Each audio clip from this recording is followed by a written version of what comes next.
तो आइए अब संगीत में अगला आयाम हमारा हमें देखना है वादन, जो तीसरा पक्ष हम ले रहे हैं, दूसरा, ठीक है। गायन देखा, गायन के बाद वादन और इसके बाद हम देखेंगे नृत्य, ठीक है। तो इस प्रकार हम संगीत को क्लियर कर लेंगे।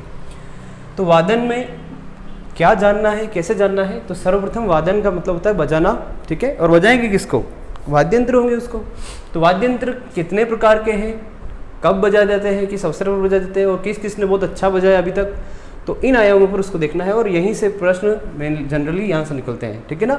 एक तो वाद्यंत्र का प्रकार कौन सा, वर्गीकरण से, जो सामान्य सी बात है हमें पता होना चाहिए, पता। और कई शब्द हमारे लिए ऐसे होते हैं बिल्कुल नए, उनसे हम फेमिलियर नहीं है, कारण कि हमने उनको देखा नहीं है, हमारा व्यवहारिक ज्ञान नहीं है, ठीक है। तो कुछ शब्द आपके लिए बिल्कुल नए हो सकते हैं, इसमें होंगे। तो एक बार तो देखना है और एक मैं आपको क्रम भी बता दूंगा जिससे आपको जीवा अभ्यस्त आप करा सकें, ठीक है जी। तो एक तो वर्गीकरण से क्वेश्चन उठता है कि एक्स वाद्यंत्र कौन से प्रकार का है, सुशिर है, गण वाद्य, तो ये सारी टर्म्स आपके लिए नहीं है, इनको समझते हैं कि वाद्यंत्र किस किस प्रकार के होते हैं, पहला आयाम, दूसरा किस अवसर पर बजाए जाते हैं अगर कोई विशेषता है तो, और तीसरा आयाम की अभी तक इसके प्रमुख कोई वादक रहे हैं जिन्होंने ख्याति प्राप्त की, इसमें कुछ अच्छा काम किया है। तो ये 3 स्तर पर हमें इस टॉपिक को देखना है। टॉपिक है वाद्यंत्र, ठीक है। आइए तो शुरू करते हैं।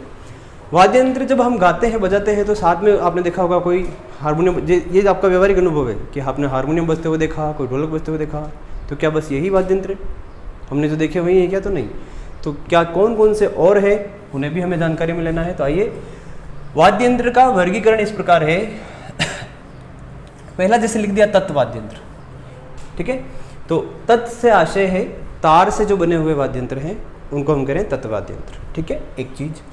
दूसरा सुशिर, एक एक टर्मिनोलॉजी को, एक एक शब्द को आप समझ लीजिए। सुशिर, सुशिर से कहने का अर्थ है जिसमें वे वाद्यंत्र जिनको फूंक मार करके बजाया जाता है। जैसे आपने सब देखा होगा, आपने जो देखा होगा बता दूं, मैंने बांसुरी देखा होगा आपने, ठीक है, शंख देखा होगा, ऐसा, तो वो सुशिर वाद्यंत्र है।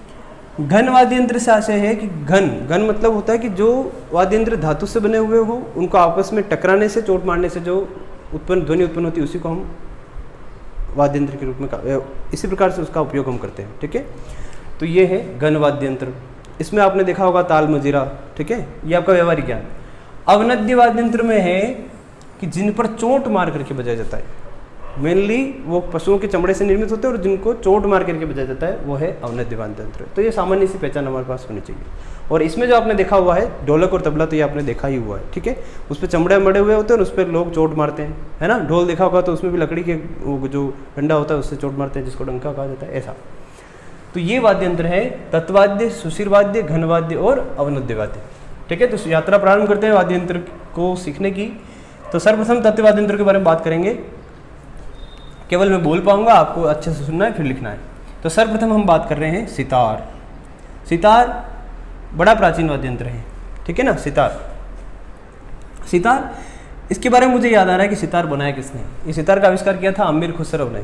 समझ पा रहे, दिल्ली पे 7 सुल्तानों का शासन देखा उसने, कई उसकी रचनाएं हैं, तो हम भटकेंगे नहीं फिलहाल, मुझे याद है, लेकिन अभी अच्छी बात नहीं उसको करना, ठीक है। फिर भी आप लोग पता होनी चाहिए आपको।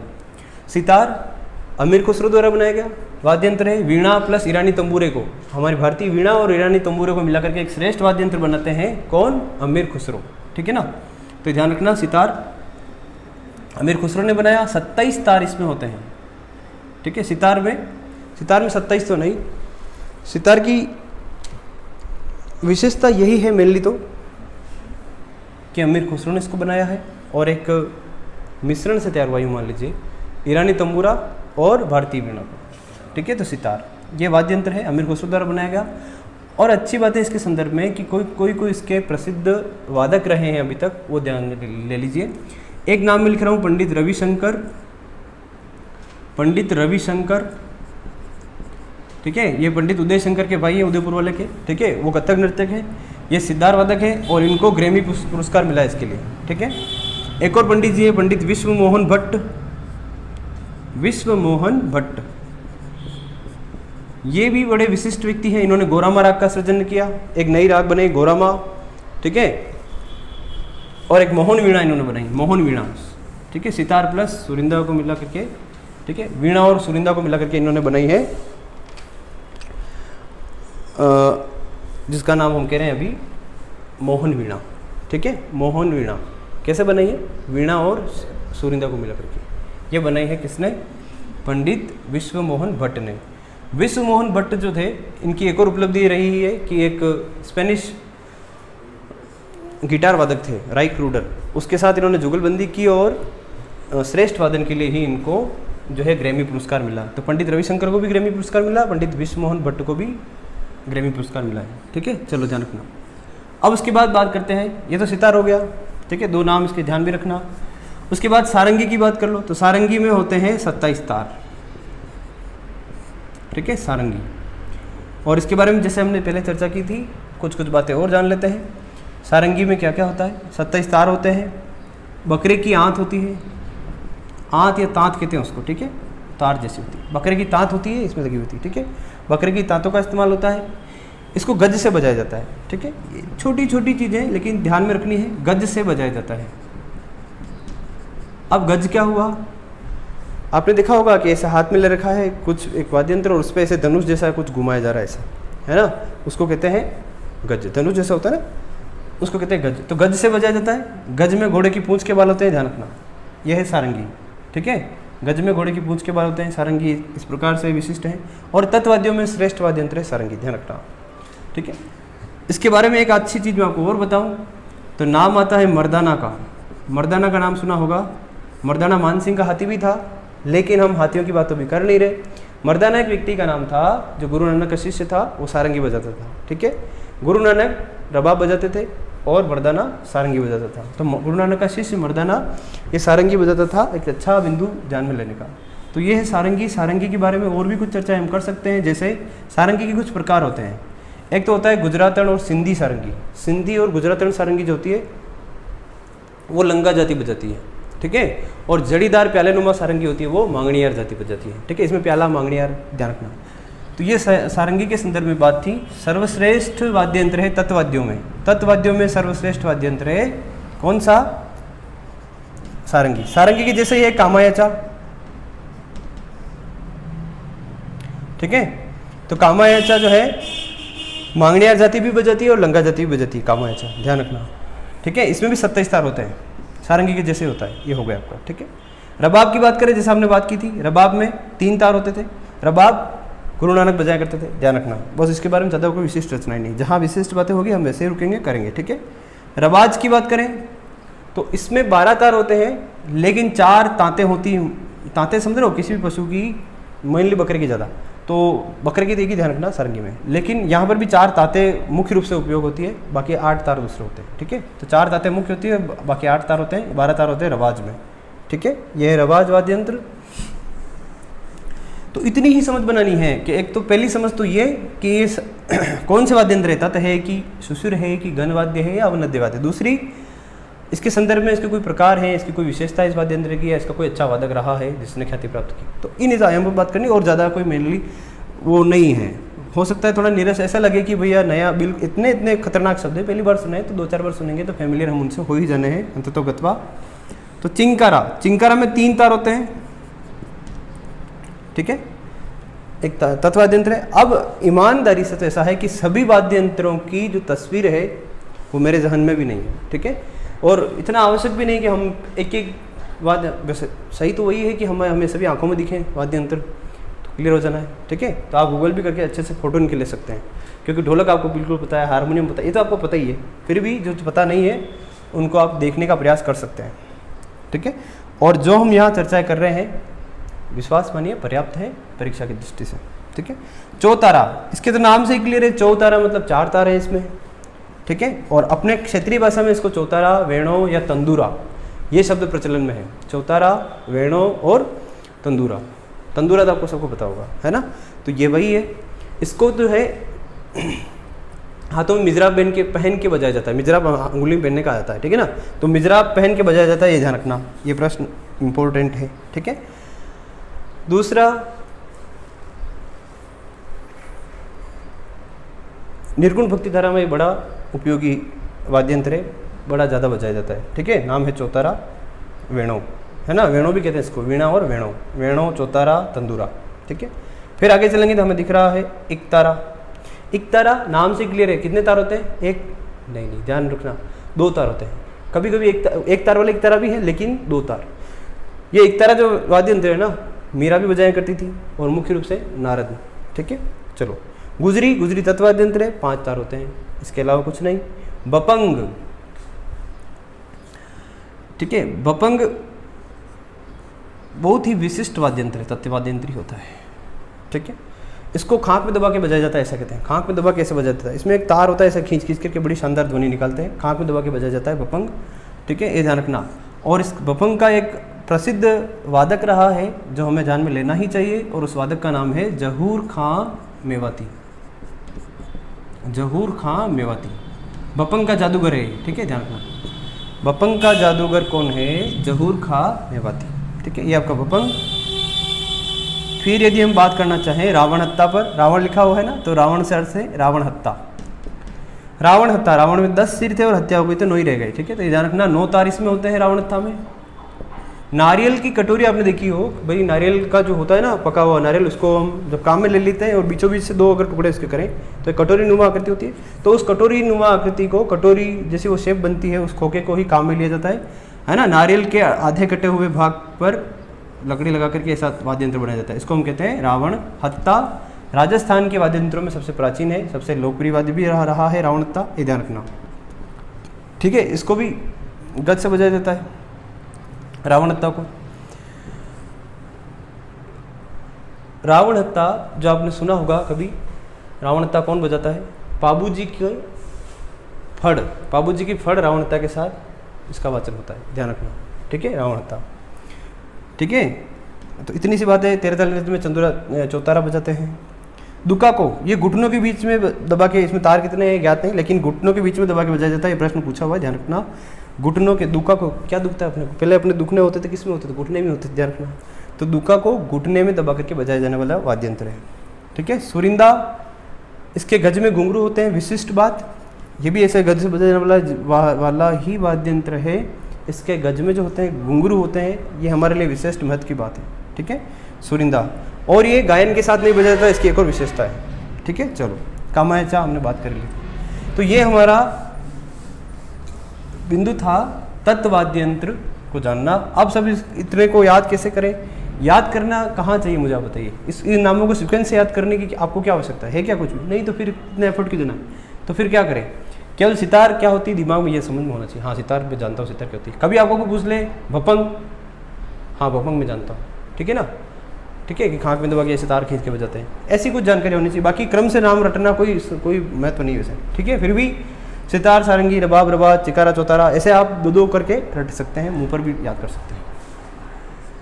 ठीक है, अब बात करते हैं सुशीर वाद्य यंत्र। सुशीर का मतलब है जिन वाद्य यंत्रों को फूंक दे करके, फूंक मार करके बजाया जाता है, सुशीर।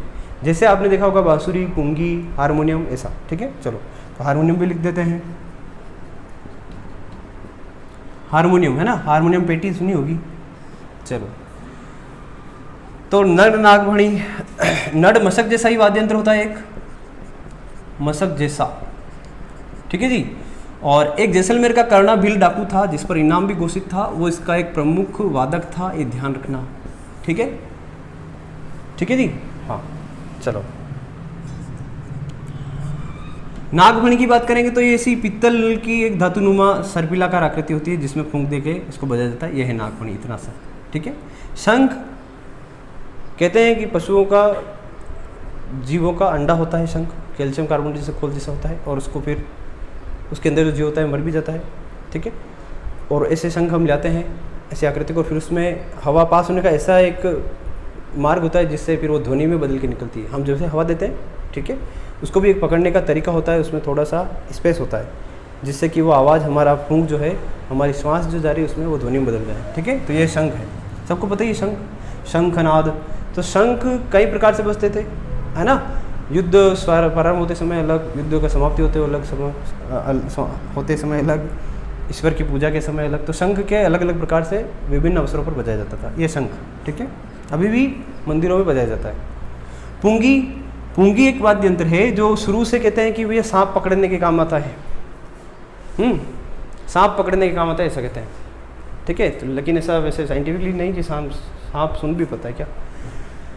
ठीक है, तो पुंगी क्या है? कालबेलिया जो जाती है, शुरू से इसको काम में लेती है और सांप पकड़ने के लिए काम में लेती है, ठीक है। पुंगी, ठीक है। नागिन पिक्चर है, फिल्म में काफ़ी सारी देखी होगी, और नागिन डांस तो इतना फेमस है, हर शादी में नागिन, कोई डांस हो कि नहीं हो, वो नागिन तो होता ही, और रुमाल की पुंगी बनती है, वो तो पुंगी ही ध्यान रखना, ठीक है। असली पुंगी भी देख लो कभी। वाकिया भी एक शुभ वाद्य यंत्र है ना। विभिन्न मांगलिक अवसरों पर वाकिया बजाया जाता है। सुशील वाद्य फूंक दे के मारने वाला, बजाने वाला। शहनाई, ये तो सबको पता है, शहनाई बजी, इसका मतलब क्या, ठीक है। शहनाई से अर्थ है ऐसा वाद्य यंत्र जो शादी के अवसर पर विशेष रूप से बजाया जाता था, ठीक है, विवाह उत्सव पर। तो ये शहनाई, उसके घर शहनाई बजी, इसका मतलब सीधा सा क्या है, शादी हो रही है उसके घर, ठीक है। मशक क्या होता है, ये मुझे देखने का अवसर मिला। एक थैले नुमा वाद्य यंत्र होता है जिसमें हवा भर भर के उसको बजाया जाता है, ठीक है। भील मीणाओं की जो बिंदुलियाँ होती थी उसमें विशिष्ट रूप से मशक को मंगवाते थे, उसको बजाते थे, ठीक है। मशक है ना, आधुनिक बैगपाइपर जैसा एक वाद्य यंत्र है मशक, ध्यान रखना, ठीक है। तारपी, ये लौकी का बना हुआ एक वाद्य यंत्र है जो सुशीर है, ठीक है। सतारा, ना तो हमने तारपी देखा, ना हमने सतारा देखा, ना हमने नागफणी देखी, ना हमने नड़ देखा, ना हमने शहनाई देखी, फिर भी हम पढ़ तो रहे ना। और फिर इसको ऐसे में इसको याद कैसे किया जाए, ये भी एक चुनौती रहती है। और हो सकता है आपके मन में प्रश्न चलता रहे, याद हुआ नहीं, इससे विश्वास, कॉन्फिडेंस डाउन आए, मत होने देना। केवल एक सामान्य समझ से उनको जोड़ना, ठीक है। नागफणी नाग जैसी लगा होगी, पीतल की, ठीक है।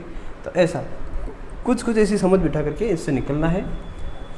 इसका ज़्यादा औचित्य नहीं है, ज़्यादा इसकी तकनीकी ज्ञान में उतरने का कोई औचित्य नहीं है, इसलिए जितना हम प्रयास करें वो पर्याप्त है मेरे अनुसार, ठीक है।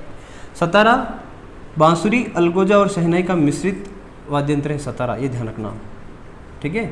बांसुरी, अलगोजा, बांसुरी भी सुशील वाद्य, ध्यान रखना। बांसुरी, अलगोजा और शहनाई का मिश्रित वाद्य यंत्र है सतारा।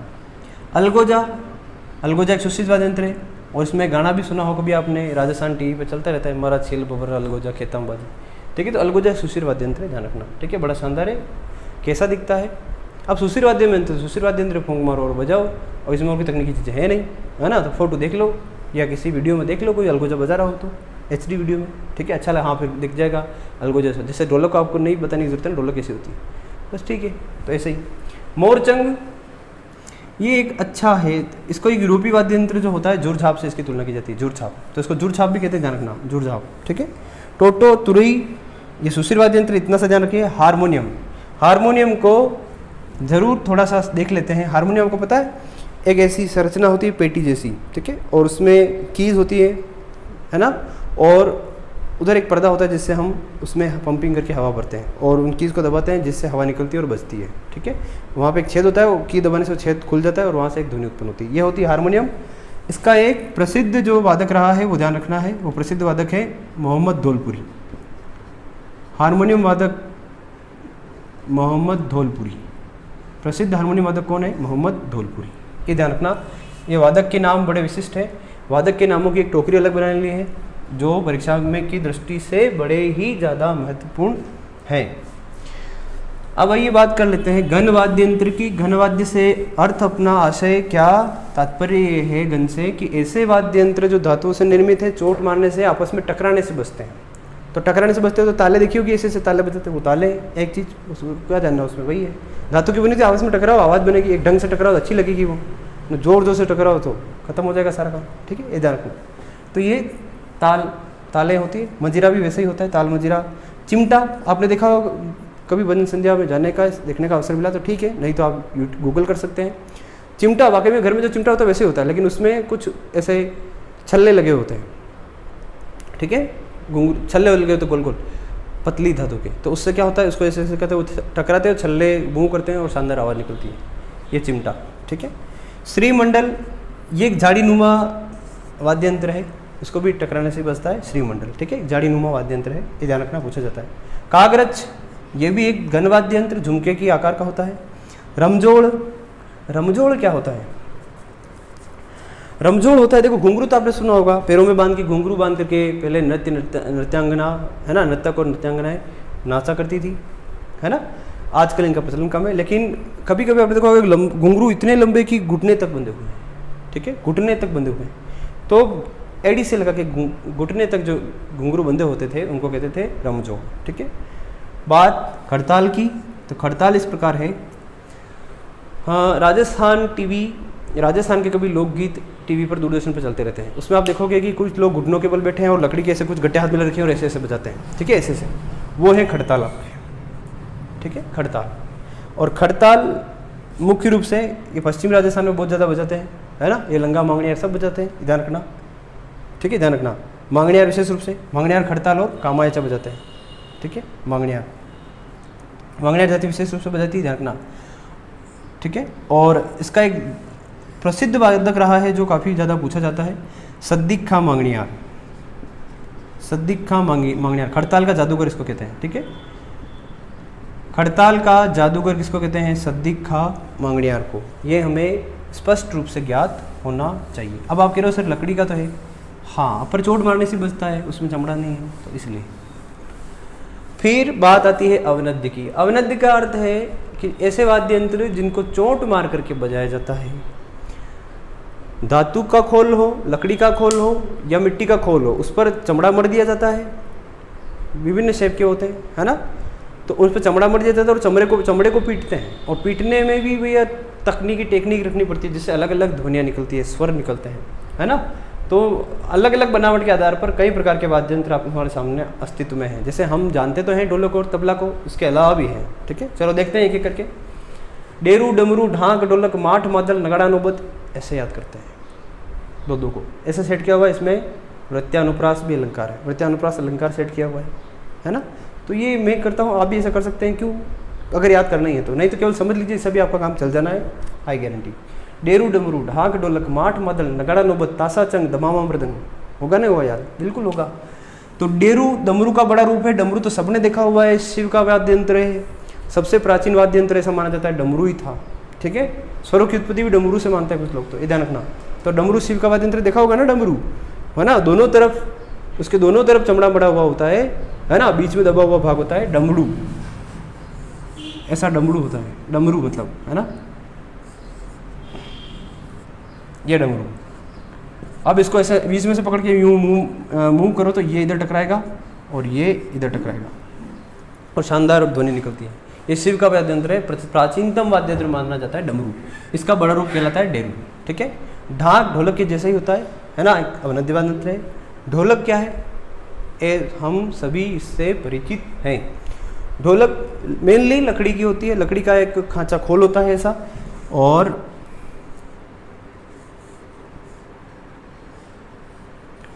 इसको दोनों तरफ से ऐसे बजाया जाता है, ठीक है। एक तरफ नर होती है, एक तरफ नारी होती है। जहाँ पतली आवाज़ निकलती है वो नारी, और जब जहाँ मोटी आवाज़ निकलती है अपेक्षाकृत तो उसको नर कहते हैं, ठीक है, नर नारी कहा जाता है, इसलिए ध्यान रखना। तो ढाक ढोलक हो गया। माठ वाद्य यंत्र, ये भी एक अवनद्य वाद्य यंत्र है। माठ बाबूजी के पावड़े माठ वाद्य यंत्र के साथ बाजे जाते हैं, ठीक है, ये ध्यान रखना। मादल क्या होता है कि एक प्रकार की ढोलक ही, लेकिन बड़ी विशिष्ट ऐसे प्रश्न आते रहते हैं, इसकी विशिष्टता को समझना है। ढोलक जैसे बिल्कुल ढोलक ही मान लीजिए, ठीक है ना, बिल्कुल ढोलक ही मानना है आपको, लेकिन इसमें ढोलक में इसमें अंतर क्या रहता है मादल में? वो अंतर है कि ढोलक में तो ये होता है कि ये खोल लकड़ी का होता है, लेकिन मादल में ये खोल किसका होता है? मिट्टी की बनी होती है। ये जो ढांचा है ना, अंदर से पोला होता है और दोनों तरफ चमड़ा जड़ दिया जाए और फिर उस पर चोट मारी जाए तो अच्छी आवाज़ निकलती है, क्योंकि अंदर पोला है। और ये जो सांचा है ये होता है मिट्टी का, ढोलक में लकड़ी का होता है, ध्यान रखना। फिर क्या होता है कि यहाँ से चमड़े से रस्सियाँ बांध दी जाती है ऐसे, है ना, देखा होगा आपने ढोलक की तरह। ढोलक में इसमें अंतर ये है कि भैया इसमें जो है लकड़ी के गट्टे फंसाए जाते हैं। जैसे इस पर एक ये धागा है, अब इसमें लकड़ी का मोटा गट्टा फंसाऊंगा तो ये धागा ऊपर जाएगा, तो इधर से भी खींचेगा और इधर से भी खींचेगा, टाइट होगा तो आवाज़ अच्छी आएगी, ठीक है। तो ये ध्यान रखना, जो प्रश्न पूछे गए वही बता रहा हूँ मैं कि मादल की विशेषता क्या, एक तो लकड़ी की बनी होती, मिट्टी की बनी होती है, दोनों किनारों पर दोनों तरफ क्या होता है? चमड़ा मड़ा हुआ होता है। और इसकी जो रस्सियाँ होती है ढोलक में कड़ियाँ होती है, जैसे इसकी पखावज की तरह इसमें क्या होता है, इसकी रस्सी को टाइट करने के लिए लकड़ी के गट्टे फंसाए जाते हैं मादल में। इसको कहते हैं शिव पार्वती का वाद्य यंत्र मादल, ध्यान रखना। भी लोग बहुत अच्छा बजाते हैं इसको, यह है मादल, ठीक है। फिर बात कर लेते हैं, वो है आपका नगाड़ा। नगाड़ा बहुत शानदार वाद्य यंत्र है, ठीक है। नगाड़े बड़े बड़े होते थे, ऐसे करके ऊपर ऐसा होता था, ठीक है। नगाड़े, बड़े बड़े नगाड़े होते थे। नगाड़ा मेनली सूचना देने के लिए काम आता था। नगाड़ा बजा करके गाँव में पहले लोग सूचना देते थे, आजकल तो मैसेज चले जाते हैं। पहले इस राजा का संदेश भाग जाता था और गांव में कोई सूचना बता देती तो नगाड़ा ढोल बजा करके सूचना दे देता था। ठीक है, तो नगाड़ा है ना, ये इसका देखो एक ही कुंडी नुमा संरचना है, ऊपर चमड़ा बड़ा हुआ होता है। ठीक है, नगाड़ा, फिर इसको 2 डंके की सहायता से ऐसे ऐसे बजाते हैं। ठीक है, ऐसे ऐसे इसको बजा देंगे, ये आपका है नगाड़ा। ठीक है जी, और इसके बारे में एक अच्छी बात ध्यान की, अकबर स्वयं श्रेष्ठ नगाड़ा वादक था, ये ध्यान रखना। अकबर एक श्रेष्ठ नगाड़ा वादक था। औरंगजेब वीणा बजा लेता था। ठीक है, वीणा वादक समुद्रगुप्त भी था। ठीक है, रमाबाई भी बजाती थी, अच्छा वीणा कुंभा भी बजा लेते थे। ठीक है, ये चीज़ें ध्यान रखना। नगाड़ा वादक था, श्रेष्ठ नगाड़ा वादक का नाम मैं ले रहा हूँ, कौन सा था? अकबर। अकबर श्रेष्ठ तो नहीं कहेंगे, लेकिन अकबर अपने समय का एक अच्छा श्रेष्ठ नगाड़ा वादक था। ठीक है, ढोलक में आपको मैं कलाकार का नाम बता देता हूँ, उसका नाम है रमजान खां। ठीक है, मांगनी आ रही है। रमजान खां श्रेष्ठ ढोलक वादक के रूप में इन्होंने ख्याति प्राप्त की है। बप्पन का जादूगर जहूर खां मेवाती है। ठीक है, ये चीज़ें ध्यान रखना। बाकी और भी अच्छी बातें देखते हैं, जैसे नगाड़ा हमने देख लिया। नगाड़ा का नाम ध्यान रखना, एक कलाकार है राजस्थान का, राजस्थान के संदर्भ में बता रहा हूँ, वो अकबर की बात की थी, अब मैं राजस्थान के संदर्भ में बता रहा हूँ। नगाड़ा का एक श्रेष्ठ वादक रहा है, उसका नाम है रामकिशन। ठीक है, रामकिशन नगाड़ा का श्रेष्ठ वादक रहा है। और बात कर लीजिए आगे, नौबत। नौबत नाम से ही क्लियर हो गया होगा आपको, पहले ये ऐसा ही अवनद वाद्य यंत्र है, चोट मार के बजाया जाता है, लेकिन पहले ये इसके बजाने का औचित्य होता था, विपदा के समय, मुसीबत के समय बजाया जाता था। ठीक है, इसलिए आज भी कहते हैं क्या नौबत आन पड़ी है, समझ रहे हैं, विपदा परेशानी के समय बजाता था कौन सा वाद्य यंत्र? नौबत, ध्यान रखना। ठीक है, चलो, युद्ध के समय बजा सकते थे, विपदा ही है वो, समस्या भी थी। ताशा एक ऐसे अवनत वाद्य यंत्र है। चंग ध्यान रखना। ठीक है, चंग भी एक ऐसा अवनत वाद्य यंत्र है, अच्छा वाद्य यंत्र है। ध्यान रखने कहने का अर्थ है कि नाम स्लिप नहीं हो जाए, चंग को वो तत्वाद्य में नहीं कर दें, ये ध्यान रखना। ठीक है, इसलिए अच्छा है कि आप कभी समय मिले तो इनके फोटो देख लीजिए। दमामा और फिर मृदंग। मृदंग, और मैंने तबला तो लिखा ही नहीं, तबला भी लिख देता हूँ। मृदंग है ना, मृदंग क्या होता है? मृदंग पखावज जैसा ही एक लंबी ढोलक होती है, ढोलक की अपेक्षा दोगुनी लंबी होती है, दक्षिण भारत में बहुत ज़्यादा बजे देती है अभी भी। ठीक है, मृदंग पखावज। ठीक है, ये ध्यान रखना। रावण मृदंग बजाता था, ऐसा ध्यान रखना। तबला की बात करें ना, तो तबला अपने भारत में लाया कौन, बनाया किसने? और ये तबला भी बनाया, तबला और सितार का आविष्कार किया था अमीर खुसरो ने। ठीक है, कव्वाली का गायन, ख्याल गायकी, और कव्वाली में कौल की जो शुरू में 2 पंक्तियाँ कहते हैं, 2-4 पंक्तियाँ, वो कौल परंपरा, ये सब अमीर खुसरो ने चलाया था। संगीत में उसका विशिष्ट योगदान है, ध्यान रखना, अमीर खुसरो का। ठीक है, साहित्य में भी उसकी 6-7 पुस्तकें हैं, बहुत ज़ोरदार। ठीक है, मुफ्ता उल फतूह, न खाई खजाइन उल फतूह, न आशिका, न पूछो मती, जैसी जैसी। तबला, तबला बनाया अमीर खुसरो ने। ठीक है, ध्यान रखना। और ढोलक से 2 स्वर ज़्यादा निकलते हैं इसमें, इससे भी 2 स्वर ज़्यादा मृदंग पखावज में निकलते हैं। ठीक है, तबला हमारे यहाँ जो है पवार बंधु अच्छा बजाते थे, राजस्थान में तबले के लिए जाने जाते थे पवार बंधु। ढोलक के लिए रमजान खां, हारमोनियम के लिए मोहम्मद धौलपुरी। ठीक है, बपंग के लिए जहूर खां मेवाती, खड़ताल के लिए सदीक खां मांगणियार, ऐसे ऐसे ध्यान रखना। सुरिंदा के लिए सरोज एक वाद्य यंत्र होता है, सरोज के लिए अमजद अली, है ना। तो ऐसे ऐसे कुछ वाद्य यंत्र है, प्रमुख कलाकार है, इनकी टोकरी बना लेना जो मैं अभी शुरू से बोला हूँ। ठीक है, तबला, तबला आप जानती है, तबले में भी 2 जबलों की जोड़ी होती है ना, एक नर नारी होता है और उसको बजाते हैं, लकड़ी के गट्टे इसमें फंसे होते हैं। ठीक है, तो मेनली ये चीज़ें हैं। तबला बजाने के लिए पवार बंधु को जाना जाता है, ढोलक के लिए रमजान खां, नगाड़ा रामकिशन। तो ये कुछ वाद्य यंत्र थे और उनके कुछ प्रमुख वादक रहे हैं। तो इस प्रकार से हमने वादन जो पक्ष था उसको हमने जान लिया, वाद्य यंत्रों को हमने जान लिया। ठीक है, सितार में 2-4 नाम ध्यान रखना। सितार में पंडित विश्व मोहन भट्ट और पंडित रविशंकर का। ठीक है, चलो, तो ये हमने वाद्य यंत्रों के पक्ष में बात कर ली। संदर्भ में कुछ वाद्य यंत्र के घराने भी थे, जैसे बिनकार घराना। ठीक है, बिनकार घराना वाद्य यंत्रों के भी घराने, बिनकार घराना, रजब अली बिनकार, प्रवर्तक संगीत गुरु थे राम सिंह द्वितीय के, सवाई राम सिंह द्वितीय के। ठीक है, चलो, बिनकार घराना है। सेनिया घराना है, सितार वादकों का घराना कौन सा माना जाता है? सेनिया घराना। इसका प्रवर्तक था सूरत सेन, तानसेन का पुत्र सूरत सेन, सेनिया घराना। ठीक है, ये ध्यान रखना। तो मेनली सारी बातें हमने कर ली। कुछ गायकों और कुछ एक आध कलाकार रहे तो उनकी बात कर लेते हैं। जैसे जगजीत सिंह का संबंध है श्री गंगानगर से। जगजीत सिंह प्रसिद्ध गज़ल गायक रहे हैं, निधन हो गया उनका, उनके संदर्भ में क्वेश्चन आता रहता है। वो प्रसिद्ध गज़ल गायक थे, है ना, गज़ल सम्राट उनको कहते थे, हमारे गंगानगर के वो थे। ठीक है, मेहंदी हसन का संबंध झुंझुनू से है, मेहंदी हसन प्रसिद्ध गज़ल गायक रहे हैं। ठीक है, तो इस प्रकार से जिन्होंने अच्छा सा काम किया है, तबले के लिए भारत के स्तर पर, विश्व के स्तर पर जाकिर हुसैन को जाना जाता है। छोटी छोटी बातें। तो इस प्रकार से हमने संगीत के 2 पक्ष जान लिए, नृत्य, गायन और वादन। अब हम अगली क्लास में देखेंगे नृत्य। ठीक है, फिर चित्रकला, हस्तकला और ये आपका कला वाला पार्ट सारा हो जाएगा। ठीक है, तो ऑलमोस्ट हमारा प्रयास अच्छी दिशा में जा रहा है। आपको इतना सा करना है, खुद को प्रसन्न रखना है, तैयारी को कंटिन्यू रखना है, तरबूज खाना है, मज़े लेना है, मस्त रहिए, पढ़ते रहिए। Thank you.